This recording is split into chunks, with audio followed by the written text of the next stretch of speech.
Ang ating next topic, patungkol po ito doon kay Orly Gutesa. Na talaga ng mga sablay. Para sa akin sablay eh. Sablay talaga si Marcoleta dito kasi ang kinuha niyang witness o ang pinresenta niyang witness ay hindi marunong umarte. Mukhang hindi na briefing, mukhang hindi na workshop. Alam niyo po. Ito. Ilang beses po kayo nag-deliver? Mukhang hindi po na workshop eh. Ayan, ito. Makikita nyo po dyan. Ito. Medyo nag-ano lang eh. Okay. Ayan, ito. Beses po kayo nag-deliver ng pera po doon. Simula po nung pag-start ko doon is, ang actual ko pong deliver is 3 beses, Your Honor. 3 beses? Yes, Your Honor. Sa isang delivery, ilang maleta po dinidelivery nyo sa 42 Forbes? Yung sa 42 Forbes, sir, Your Honor, yung sa nakuha naming 46 doon sa Bali noon, inakyat mo na yun sa bahay nila sa Horizon. Din nung ibinaba yung 46, naging 35 na lang yung box na naibaba. Dinala saan? Doon sa 42 Forbes na, Your Honor. Sa bahay mo nun ni speaker? Yes, Your Honor. Ilang beses kayo nag-deliver doon? Bisan lang? Ilan? Ako, in my during that time, 3 beses sa akin, pero based doon sa... Ayan nakita ninyo, sumesenya si Attorney Kimbo. Group chat namin is, kasi namomonitor ko po yung... Okay. During that time, 3 beses sa akin. Ayan makikita nyo. Deliver doon. Bisan lang? Ilan? Ako, in my... During that time, 3 beses sa akin, pero doon sa group chat namin is sumesenya si Attorney Kimbo. Ngayon, dapat maimbestigahan tong si Attorney Kimbo. Bakit sumesenya siya dito kay Orly Gutesa? Ang tanim witness ni Marcoleta. Diba? Eto. Kasi yun yung napansin talaga, yung sumesenyas. Parang logis, sa sabungan. Sumesenyas ng 3 si Attorney Kimbo. Ikaw ay committee secretary ng Blue Ribbon. Ang una niyang amo si Marcoleta. Tingin ko ang loyalty nito kay Marcoleta. Nitong si Attorney Kimbo, hindi kaya Senator Panfilo Lacson. Kasi ayun tinutulungan niya si Orly Gutesa. Hindi pwede yun. Tauhan ka lang ng Senado. Hindi ka pwedeng magtuturo dyan. Tatlo. Hindi pwede yun. Kaya dapat dito, kaya Attorney Kimbo, maimbestigahan to. At tignan, kung ito ba, kasi dapat loyalty mo niyan doon sa committee chairman. Baka mamaya, tawag ito, tropa ni Marcoleta. Kaya, ang loyalty na kay Marcoleta. Ang hindi po ganong napansin dito, ay yung pagsasabi nitong si Orly Gutesa, na nag-deliver sila ng pera sa Forbes Park. Forbes Park. Ako'y napasok na dyan 1 beses. 1 beses po. At napakahigpit po ng seguridad dyan. Hindi ka basta-basta makakapasok dyan. Kalalo kapag wala kang kasama na taga dyan. Napakahirap pong pumasok dyan sa Forbes Park na yan. Andyan ang mga talagang prominenteng tao, mga milyonaryo, diyan nakatira, bilyonaryo, mga sikat na tao sa ating bansa. Diyan po nakatira yan. Kaya, paano mangyayari na ganun lang kadali makapasok etong sila Orly Gutesa para mag-deliver ng 2.2 billion pesos? O kung hindi man, sabihin na natin, 1 bilyong piso na pera. Papasok ka dyan nang hindi man lang nakikita ng mga gwardiya, hindi na check ng gwardiya. Papasok ka dyan na ang kwento niya ginagawa pa daw yung bahay. Mayroon daw mga tauhan na nandoon, mga construction worker. Ikay magde-deliver ka ng pera. May mga construction worker dyan. May nakasulat pa, 48M daw. Diba? Ano yun? Ganun ba kabobo si Saldico saka si House Speaker Martin Romualdez para magpa-deliver sila ng pera na ang daming tao na maraming makakakita. Diba? Yan po ang yan po ang katarantaduhan ito. Yung sinasabi, meron daw mga bantay, taga PSG. Alam nga namang magta-transfer ka ng mga kaperahan. Magdadala ka ng ganong karaming pera, milyon-milyon na pera. Tapos hindi man lang nila titignan kung ano yung laman. Alam nyo, nung nabanggit yung PSG, alam ko naman kung bakit binabanggit ang PSG. Ano ba ibig sabihin ng PSG? Presidential Security Guards. Sino binabantayan ng PSG? Presidente. Bakit kinokonek ang PSG? Para ma-connect si PBBM. After kay Saldico, iko-connect nila si Martin Romualdez. Wala akong pake kay Martin Romualdez. Bahala siya sa buhay niya kung siya talaga sangkot dito. Diba? Patunayan niya sa taong bayan na siya hindi sangkot. Diba? Kasi talagang matatanong ka, mapapatanong ka, paano nakakubra ng ganong kalaking pera si Saldico?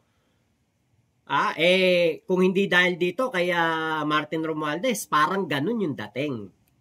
Diba? Pero tayo po, ang iniisip natin, gusto na nilang i-connect papunta kay PBBM. Kaya lang sablay si Orly Guteza. Kasi yung kanyang mga sinasabi, katulad nun, ang Forbes Park po, heavily guarded, napakaraming CCTV niyan, bawat kanto, bawat likumo, bawat entrance, bawat exit, may mga CCTV. Heavily guarded. Pagpapasok ka dyan, kailangan ibigay mo ang iyong ID. Kung ano mang ID yan, kung lisensya, SSS, PhilHealth, National ID. Tapos, ire-record pangalan mo dyan. Anong oras ka pumasok? Anong oras ka lumabas? Plate number ng sasakyan. Yan ang ginagawa dyan. Ngayon, meron ba man lang kahit isang sasakyan si Orly Guteza na pinangalanan yung plate number? Sinabi niya kung anong sasakyan. Kuwari, Light Ace van, Toyota, o kaya Nissan Urban. 3 Nissan Urban. Isinakay namin yung mga pera. Dinala namin sa bahay ni speaker. Ito po yung mga plate number. Ito po yung driver. Meron bang ganon? Wala. Doon pa lang sablay walang ebidensya. Madaling magsalita. Talk is cheap. Diba? Pero hindi katulad ni Bryce Hernandez. May ebidensya. Si Sara Diskaya ba at Pearl Diskaya, may ebidensya ba sila? Wala. Pero pinaniwalaan kagad ni Marcoleta. Eto bang si Orly Guteza? Meron ba siyang daladalang ebidensya? Wala. Pero pinaniwalaan kagad ni Marcoleta. Bakit ganun? Ang bilis maniwala ni Marcoleta dito sa mga tao na to na ni isang ebidensya walang nailatag. Pero hindi nyo ba napapansin kahit isang salita dito kay Bryce Hernandez na naglabas ng ebidensya? Mga text message laban dito kila Joel Villanueva at kay Jingay Estrada. Tinanong ba yan? Inusisa ba yan ni Marcoleta? Hindi. Hindi niya kinakausap yan. Hindi niya ine-interrogate yan. Ang lagi lang niyang pinagpipilitan, si Curly Diskaya maipasok sa Witness Protection Program. Ang lagi lang niyang pinaglalaban, etong sila Curly Discaya ay hindi obligado na magbalik ng mga perang ninakaw nila sa taong bayan. Bakit ninakaw? Bakit ko ginagamit yung perang ninakaw ng mga Diskaya sa taong bayan? Kaya sila nananalo sa mga bidding, kaya sila napapaboran. Kasi nga po, sila ay magaling magbayad ng advance payment sa mga proponent, sa mga nagbibigay ng proyekto. Kaya yan ay kongresista, kaya yan ay senador. Nagbabayad kagad sila. Magaling silang magbayad. Kaya, kapag oras na ng bidingan, sila ang napipiling gumawa ng proyekto. Dahil nga, magaling silang magbayad. Diba? Kaya po talaga po nga sablay na sablay itong mga pahayag ni Curly Discaya at itong si Orly Gutesa. Tapos makikita natin yung notary public, yung abogado na nag-sign doon sa notaryo. Doon sa yung abogado na nag-notarize daw nung pahayag o affidavit ni Orly Gutesa. Hindi daw po ito totoo. Forge, fraudulent, spurious. Biruin mo, affidavit nga niyan hindi na notaryo. Pineke ang pirma, hindi pala talaga notaryado, tapos papaniwalaan ni Marcoleta at gusto pa niyang ipasok sa Witness Protection Program. Gusto pa niyang paprotektahan sa USA, sa Senate Sergeant at Arms. Sino gagastos? Taong bayan. Dito sa tanim witness na ito, tayong taong bayan ang gagastos. Ewan ko ba? Abogado yan si Marcoleta. Siguro baka magaling yung abogado. Diba? Kaya siguro nanalong senador. Magaling na abogado. Pero kung magaling kang abogado, i-check mo yung papeles na dala-dala ng witness mo. Titignan mo kung yan ay notaryado talaga. O nakita mo ang pangalan ng Espera. Attorney Espera, Petchi Rose G. Espera. O may tauhan ka. O paki-check nga dun sa sa Espera Espera Notary Public. Paki-check mo nga kung talagang notaryado to kasi isasalang ko to sa sa Blue Ribbon Committee hearing. Kung sasabihin ni Marcoleta na hindi ko alam na peke yun hindi ko alam na peke. Kala ko tunay kasi pirmado ng abogado. Putya, di para ka palang si Bato de la Rosa. Para kang si Bato na naniwala sa stapler. Sabi niya, tunay yan. Kasi may bala ng stapler. Ngayon, dahil may pirma ng abogado, naniwala si Marcoleta, negligence yan. Naturingan kang abogado. Neglect of duty yan, Wala ka bang paraan para kumpirmahin kung tunay, totoo ang pirma ng attorney Petchi Rose Espera na yan? Ngayon, kung ito naman, sasabihin naman ni Marcoleta, yan? Tunay yan, totoo yan, na-check ko yan. At sasabihin niya na alam niya etong pahayag na ito, ni affidavit na ito, ni Orly Gutesa ay tunay. Complicity yan. Pakikipagsabwatan yan. Ibig sabihin, alam mong peke, nakipagsabwatan ka pa din. Alam mo nang hindi notaryado, peke ang pagkakanotaryo, peke ang pirma, tinanggap mo pa rin bilang affidavit. Under oath, si Orly Gutesa. Diba? Kaya talagang maraming butas itong nakuha o napulot na tauhan o witness nitong si Marcoleta. Isa pa, nagtrabaho to kay Paildon. Nagtrabaho kay Martin Andanar. Sino ang nagbigay kay Marcoleta? Mike Defensor. Lahat connected kay Digong. Tapos ang gusto nyo, maniwala kami. Ang gusto nyo tanggapin namin na totoo sinasabi niyang hayop na yan. Sabi nga niya, ako po ay nananawagan na sana ako ay mapasok sa Witness Protection Program dahil nanganganib ang aking buhay.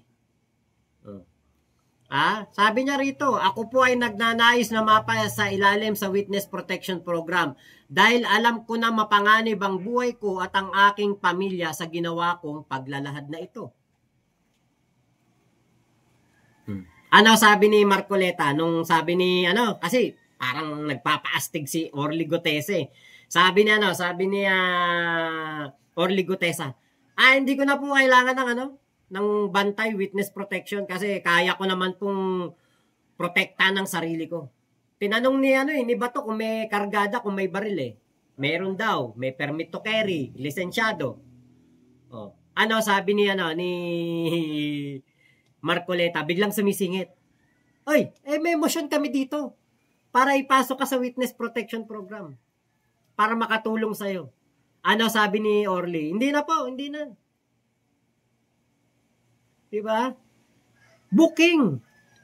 Bakit? Mas kabisado pa ni Marcoleta ang sinumpaang salaysay ni Orly Gutesa kaysa mismo kay Orly Gutesa. Si Orly Gutesa, ang daming nalalaktawan, ang daming hindi nasasabi doon sa mga nakasulat sa affidavit. Bakit si Marcoleta? Inuutusan niya, inuutusan niya. Yung mga tauhan ng Senado, bigyan nyo ng kopya. Galing sa kanya, bigyan nyo ng kopya sila Senate President. Bigyan nyo ng kopya yung ibang mga senador. Bakit siya ang merong hawak at meron siyang mga affidavit ni Orly Gutesa? At kabisado niya ang nilalaman ng sulat o ng affidavit ni Orly Gutesa. Diba dapat si Orly Gutesa ang kabisado ang kanyang pahayag? Pero hindi kabisado ni Orly. Binasa pa niya to. Sabi niya, sa huli, ako po ay nagnanais na mapasa ilalim sa Witness Protection Program.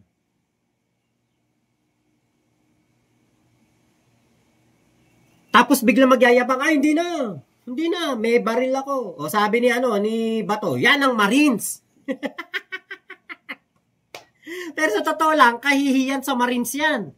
Dahil yung kanilang kabaro, ex-Marines officer, si Orly Gutesa, nagsisinungaling doon sa Senado. Nagpapagamit para mapabagsak at ma-connect ang dating House Speaker kay Saldico sa pangungurakot sa pangungurakot sa flood control program, funds. Tapos ito pa, idinadamay pa pati PSG. Bakit idinadamay pati PSG? Para nga naman, pati si PBBM, pati si Pangulong Bongbong Marcos, maidamay na rin. Diba? Imagine niyo dinala yung 46 na maleta kay Saldico. Noon daw pong dinala kay Speaker Martin, 11 na lang. Yan ang una niyang pahayag.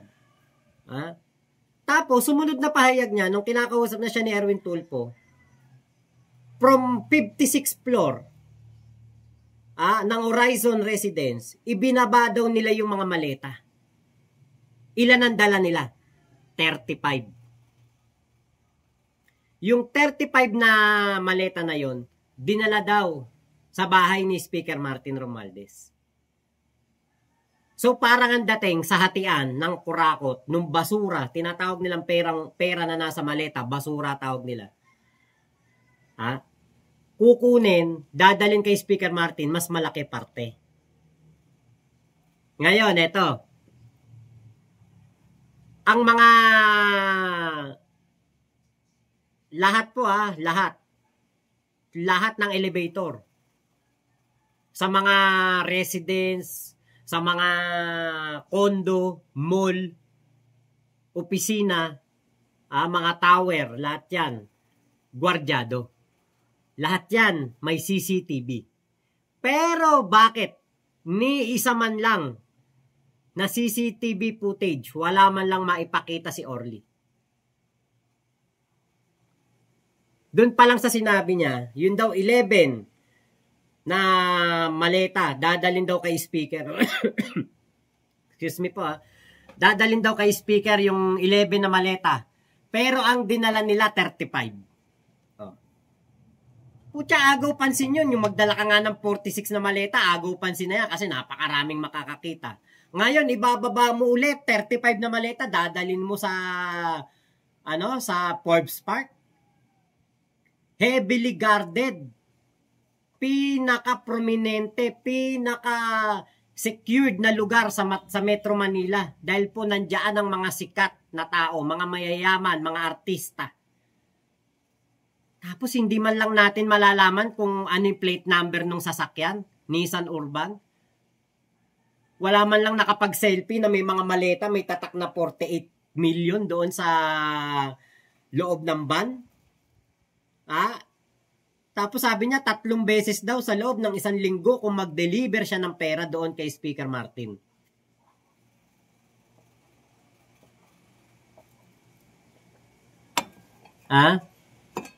Kaya alam nyo, they tried to implicate Martin Romualdez. Why? So they can implicate President Bongbong Marcos to disband to this DPWH Flood Control Program Funds Anomaly.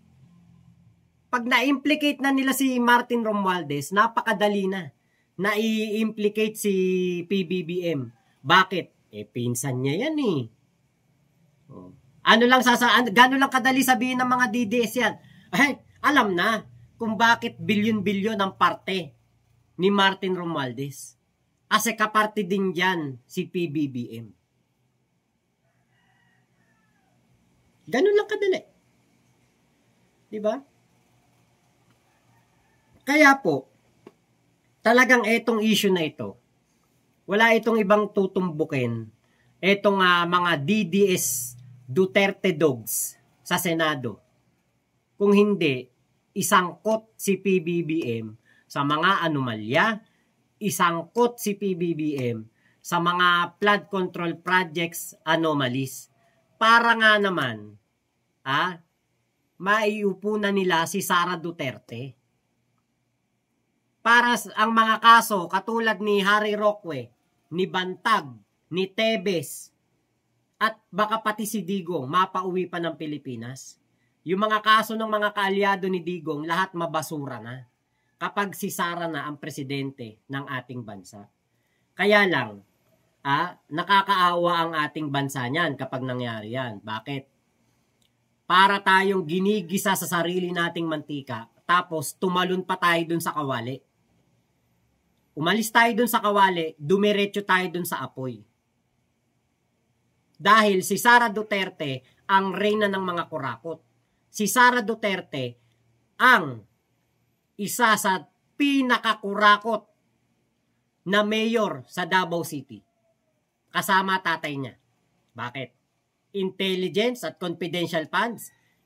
Ilang taon nilang hinahawakan ng Davao City? Yung intelligence at confidential funds niyan, kalahating bilyon taon-taon, 512 million. Saan napunta?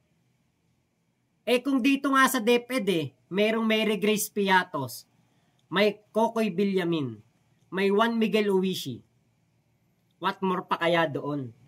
Sa Davao City, na walang maka-question, walang makasilip. Bakit? Pag sinilip mo yan, yari ka dyan. Duterte country yan. Baluarte ng mga Duterte, sisilipin mo yung confidential funds. Nako. Kaya, wag na lang, di ba? Thank you na lang. Okay kami dito kay PBBM. Si PBBM ang nagsiwalat ng mga korupsyon, ng kurakot sa kanyang gobyerno. Doon pa lang, kung si PBBM ay sangkot sa korupsyon, bakit niya isisiwalat ang korupsyon na ginagawa niya? Kung siya'y sangkot sa korupsyon, bakit siya mismo ang magbubunyag nito sa mismong zona niya? Pero alam ko po, kahit anong gawin nating paliwanag dyan, hindi tayo maintindihan ng mga DDS. Kasi mga bobo yun eh. May hina utak niyan. Tayo, alam natin. Alam natin malinis ang konsensya ni PBBM. Alam natin na hindi sangkot si PBBM dyan sa mga katiwalian na yan. Diba? Kaya po, tayo bilang Pilipino, obligasyon natin na suportahan ng ating Pangulo. Dahil kapag ang ating Pangulong Bongbong Marcos ay napababa nila sa pwesto, napalitan ni Sara Duterte, kawawa tayo mga Pilipino. Bukod sa hindi na tayo pwedeng mag-post ng against kay Sara Duterte, baka yan pa ang mag-martial law. Baka yan pa ang gumawa ng mga karumal, hindi pala natin pwede sabihin yun. Baka yan pa ang gumawa ng mga matitinding utos para yung mga kumakalaban sa kanya ay magurgur o mawala na dito sa Pilipinas. Diba? Kaya never again. No to Duterte. Nakita na natin pamumuno ni Duterte punong-puno ng korupsyon. Kung pinigilan lang sana ni Digong ang korupsyon noong siya ang presidente, baka ngayon sa pamumuno ni PBBM, walang flood control projects scam, walang ghost project, walang substandard na tulay, kalsada, river wall, flood control program. Kaya lang hindi pinigilan ni Digong, hindi nilabanan ng korupsyon. Kung sino daw ang hindi lumalaban sa korupsyon, yun daw yung kasabwat. Yun mismo yan. Kay Ka Eric Celis. Si Ka Eric Celis mismo nagsabi niyan. Si Digong walang ginawa sa korupsyon. Si Mark Villar walang ginawa sa korupsyon. Si Greco Bellica walang ginawa sa korupsyon. Baka sila ang kasabwat.